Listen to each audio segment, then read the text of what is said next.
Hey, what's up everybody? We got a special video, whatever you want to call it, a special update for y'all today. It's the Duke here, by the way, Ursa Astro Creations, as you can see. The bear kind of back there. This thing behind me, right here, that says, caution this side up, and the arrow's pointing the wrong way. Gotta fix that. This is my pressure pot. So I'm about to unbox this, so let's get right to it. This is, let's actually put the right side up. So this is something that I probably should have ordered a while ago. But I assumed that a pressure pot that I modified myself from, I'm gonna turn this aside. I had it right the first time. Anyway, I assumed that I was going to get a pressure pot from Harbor Freight on the cheap and modify it with some plumbing parts, and then it would serve my needs just fine. As it turned out, that wasn't the case. So I did what I should have done in the first place and went ahead and ordered this from CA Technologies. And this is actually from another company called Finish. So this is heavy. This is from another company called Finish, that what they do is they actually take, dropping stuff. They actually take, oh, just patting. Cool. So they actually take existing, because just basically the thing about pressure pots is no one actually makes, or at least that I know of, no one actually makes a pressure pot that is already set up, ready to go for resin casting. It doesn't exist. At least not that I know of. So what you have to do is you have to buy a paint tank, like a paint sprayer, intended for spraying paint, like, you know, on a house or a car or what have you. Something that you want to paint anyway. And then modifying it to where it will just hold pressure. Because the whole idea with the paint sprayer is you want to pressurize the paint in the tank, so then you can spray it out of a gun, a paint gun, so you can, you know, very quickly paint a house, paint a room, paint a car, paint whatever, paint your art projects, whatever you want to do. So, so basically, what I was doing was I was assuming that I could just buy a pressure pot on the cheap, or a paint tank rather, paint sprayer tank on the cheap, modify it with, you know, 20 bucks or so worth of plumbing parts, and then have a ready to go resin casting machine, you know, for a fraction of the price.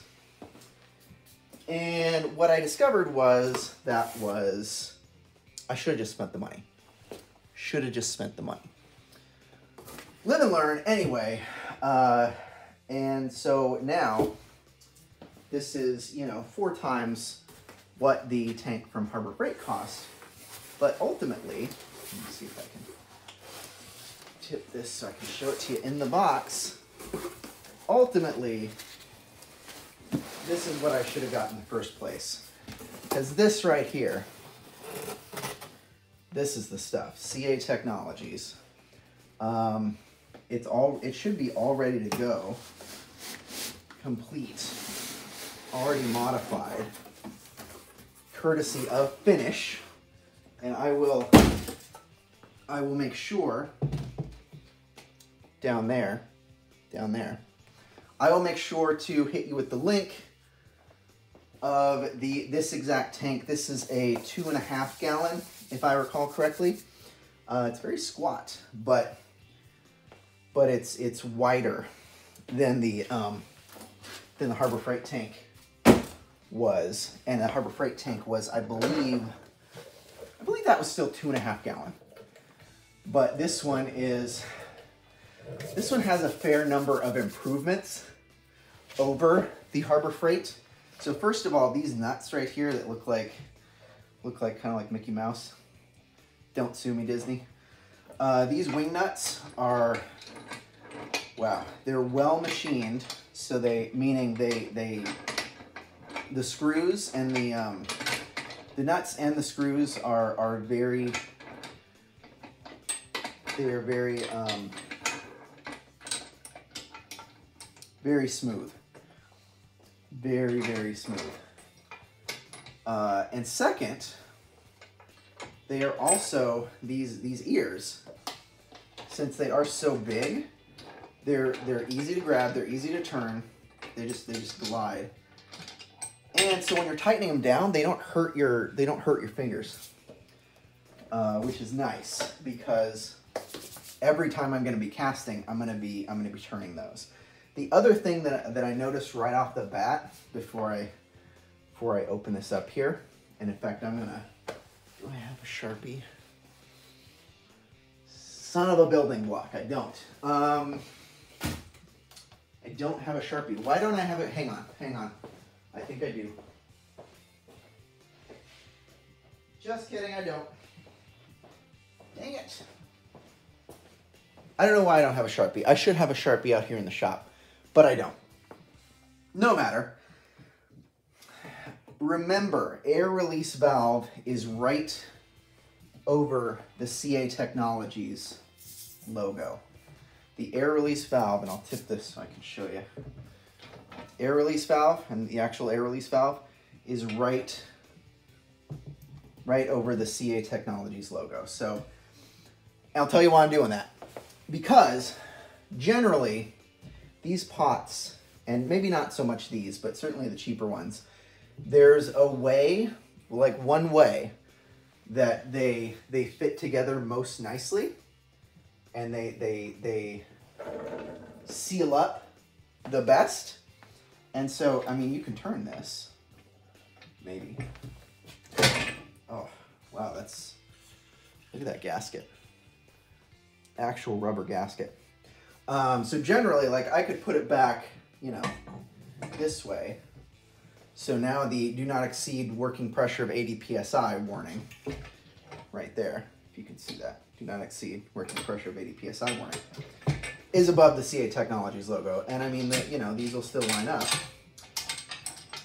but they might not line up as well. So air release valve, I think that's going to be where it's going to work for me the best, but we'll see. So here's our safety valve right here.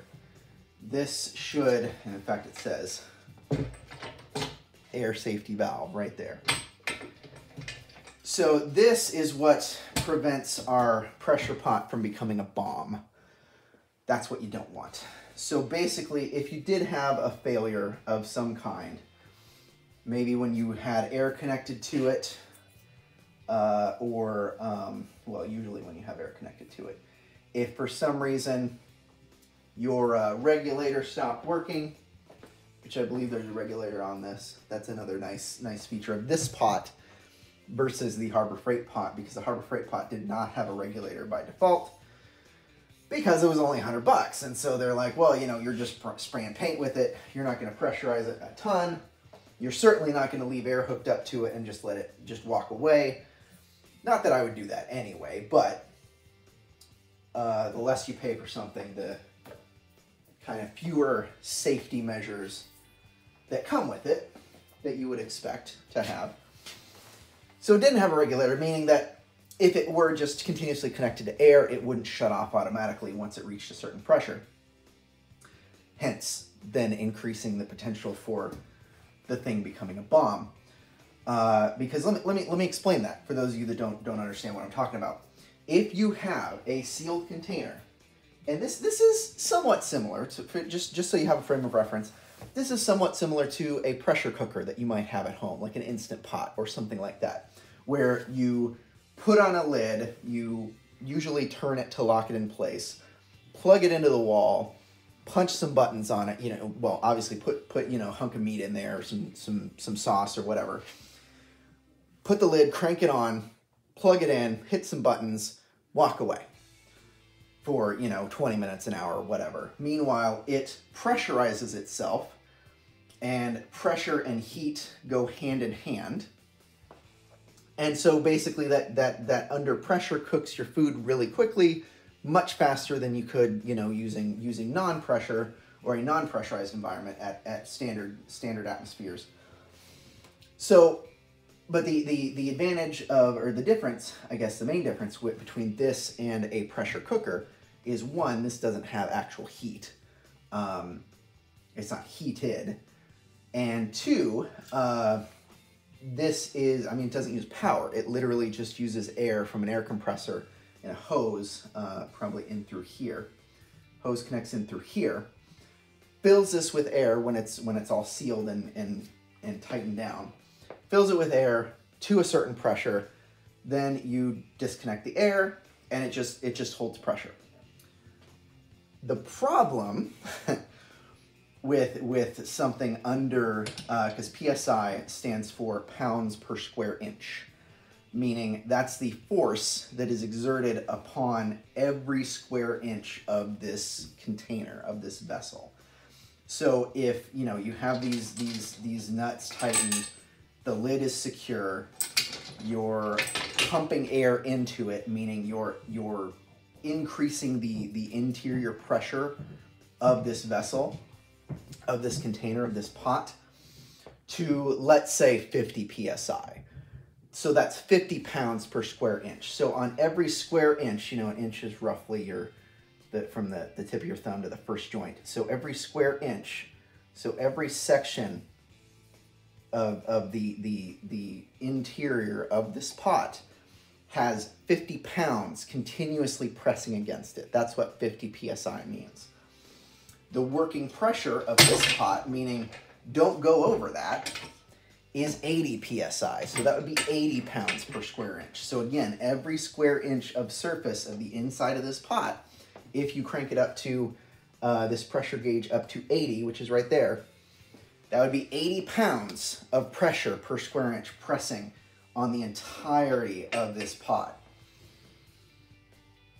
This is only so strong. This is steel. You know, it's welded. There's certain welds in certain places, and generally it's pretty smooth inside. But you can see, you know, there's some welds here. Those aren't structural. They're just kind of holding this ring in place that holds the gasket in place. But you know, these screws, those actually aren't welded, so they're just screwed into the top. And these aren't structural welds either. They're just holding these clamps, or these guides in place. So this is actually, that's probably why this is 80 PSI. Oh, here we go. There's a weld. So you'll see this weld around this screw that holds this on. Actually, a couple of these are welded too. So those welds, that would also have 80 pounds per square inch on them, meaning they can only hold so much. So that would be one of the ways you could have your pressure pot turn into a bomb, because if one of those welds failed under 80 pounds per square inch of pressure, that failure would be catastrophic. And by catastrophic, I'm not being hyperbolic. I mean, it fails catastrophically. Like, let's say that, you know, let's say your air safety valve weld failed. This air safety valve would, all of the air, all of the pressure inside this tank would suddenly leave from this spot. That's bad, because that would send this piece of metal here shooting off. Probably even worse would be the lid somehow failing. If all four of these screws managed to somehow fail and the lid came off, this lid, I'd say that's at least 8 pounds. Feels about like a jug of milk, which I believe are 8 pounds. So this lid, 8 pounds of steel, just shooting off like a rocket. If you were leaning over it, take your head off. Bad. Very, very not a fun time. So, the safety features that are in place on this pot that prevent it from turning into a bomb, one of them is this safety valve, because this is gonna, if the pressure inside gets too high, this will pop automatically and release air and therefore release pressure. That's one of them. Another one is this right here. This is the air release valve. So in an emergency, you could just twist this and it would release pressure out of this valve. This right here, I believe this is the regulator, meaning that, yeah, it's H and L.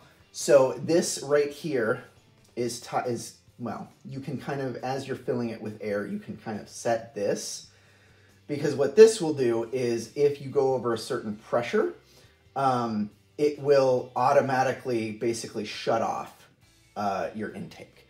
Meaning if you have air continuously hooked up to it, let's say, because usually most good compressors, good air compressors have a tank pressure and then they have a tool pressure. And the tool pressure indicates, well, how much air are you pushing to your tool, in this case, your pressure pot. So your tank might be, 200 PSI in your air compressor, but you only want to push, 60 pounds of air to your tool. So you can set your air compressor regulator to 60 for your tool pressure, and then that means this will only go to 60, and then the air coming in will stop. You can also set this, though. So you can set this to say, okay, well, I don't want this to go over 60, or even, because with resin, probably your butter zone is actually 50 PSI. So you could set this regulator to, let's say, 55, somewhere between 50 and 55. And even if your air compressor is set to 60 or even 70, let's say, for your tool pressure, this regulator is set at 55, it'll push air. Your compressor will keep trying to push air until this gets to 55, and your regulator will say, oh, that's it, stop. You could literally, if you have this regulator set properly, you could literally connect air, walk away, and it would be fine. So regulator is the third safety measure. And it really, this is a safety measure too, because that shows you how much air you're actually putting in your tank. Because again, you don't want to exceed that 80 PSI, because then this becomes a bomb. So if you see your gauge, this gauge actually goes to 100. Why? I don't know, because you don't want to put this pot over 80, but it'll show you what pressure you're at, so you can kind of keep an eye on this and be like, okay, well, I'm past 60, I'm good. That's more than enough to cast some resin. I'm going to disconnect my air. Well, I'm going to close off my valve first, and then disconnect my air, and I'll be good. So. That is this. Yeah, it's basically ready to go. It actually comes with some stuff in here. It comes with wheels, because these, if you can see them, it has little feet here with holes in them that you can attach wheels to. That's cool. I don't really want my pressure pot rolling around though, so I think what I might do with these holes, since they're already pre-drilled, I might actually pick out a spot on my workbench, maybe not this one, maybe once I get out to the shed, and just secure this to the workbench, because I'm really not going to want this to move.